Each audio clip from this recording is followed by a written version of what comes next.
बर्तानिया में एक बहुत बड़ी साजिश की परतें खुल रही हैं। एक के बाद एक हमलों के बाद एक मुजरिमाना तहकीकात बहुत तेजी से आगे बढ़ रही है, जिसमें किराए के कातलों और एक ऐसे मास्टरमाइंड के इशारे मिल रहे हैं जिसका अभी तक कोई नाम नहीं है। आइए देखते हैं कि आखिर ये मामला है क्या। तो बात यह है कि ये कोई मामूली केस नहीं है, बल्कि एक ऐसा पेचीदा मामला है जिसमें एक के बाद एक हमले हुए, और अब बरतानवी हुक्काम ने ऐलान किया है कि इस केस में एक बहुत बड़ी पेशरफ्त हुई है, जिससे इस साजिश की गुत्थी सुलझने के करीब आ गई है। जरा ये अल्फाज सुनिए, तशद्दुद के लिए किराए के कातिल। ये अल्फाज किसी और के नहीं बल्कि वेस्टमिनिस्टर के चीफ मजिस्ट्रेट के हैं, और यहीं से अंदाजा हो जाता है कि यह मामला कितना संगीन है। ये आम मुजरमों की कार्रवाई नहीं लगती। तो ताज़ा तरीन खबर क्या है? देखिए, 4 फरवरी 2026 को मेट्रोपॉलिटन पुलिस ने ऐलान किया कि इस साजिश के जाल में 3 मजीद अफराद फंस गए हैं। जी हाँ, 3 और लोगों पर बाकायदा फर्द जुर्म आयद कर दी गई है। अच्छा, तो ये हैं वो 3 नए चेहरे, आसिफ अफसर, लियम मैकगैरी और मार्क रेगन। इन तीनों पर एक ही इल्जाम है, हमले की साजिश का। यानी पुलिस का मानना है कि ये लोग बरहाए रास्त उन टारगेटेड हमलों में मुलव्विस थे जिनकी हम बात कर रहे हैं। अब ये समझना ज़रूरी है कि ये गिरफ्तारियां कोई छोटी मोटी कार्रवाई नहीं है। नहीं, ये एक बहुत बड़ी वसी तहकीकात का हिस्सा हैं। और इसकी क़यादत कौन कर रहा है? बरतानिया की काउंटर टेररिज्म कमांड। तो सवाल ये है कि ये ऑपरेशन कितना बड़ा है। आइए देखते हैं।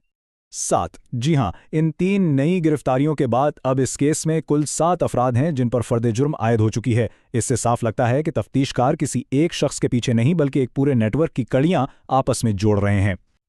और अगर हम हालिया कार्रवाई को देखें तो 3 फरवरी को जो 5 लोग गिरफ्तार हुए थे, उनमें से 3 पर तो फर्द जुर्म आयद कर दी गई है।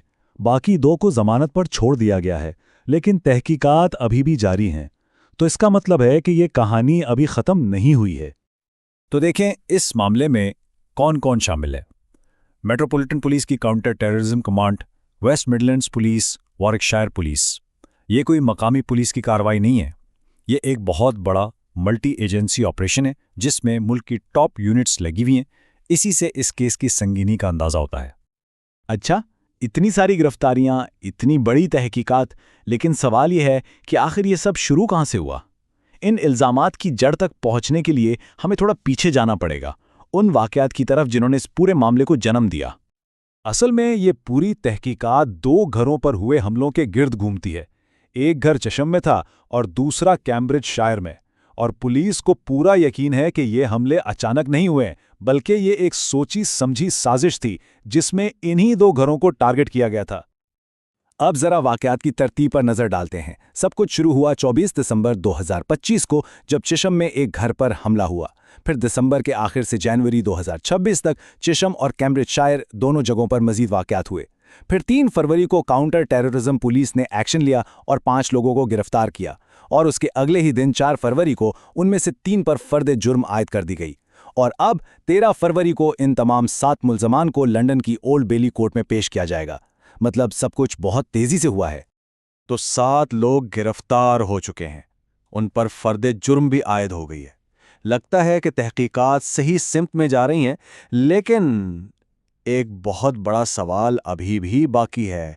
एक ऐसा सवाल जिसका जवाब सब जानना चाहते हैं। और वो सवाल जुड़ा है मजिस्ट्रेट के उन्हीं अल्फाज से, किराए के कातिल। इस इस्तिलाह का मतलब क्या है? इसका मतलब है कि कोई शख्स किसी और के कहने पर तशद्दुद करता है। यानी जो लोग पकड़े गए हैं वो शायद सिर्फ मोहरे हैं, असल खिलाड़ी तो कोई और है जो पर्दे के पीछे छुपा हुआ है। तो फिर सबसे बड़ा और हतमी सवाल यही है कि अगर ये लोग वाकई किराए के कातिल थे, तो उन्हें किसने किराए पर रखा था? इन हमलों के पीछे असल मास्टरमाइंड कौन है? ये वो सवाल है जो इस पूरे केस का मरकज़ है और जिसका जवाब शायद अभी आना बाकी है।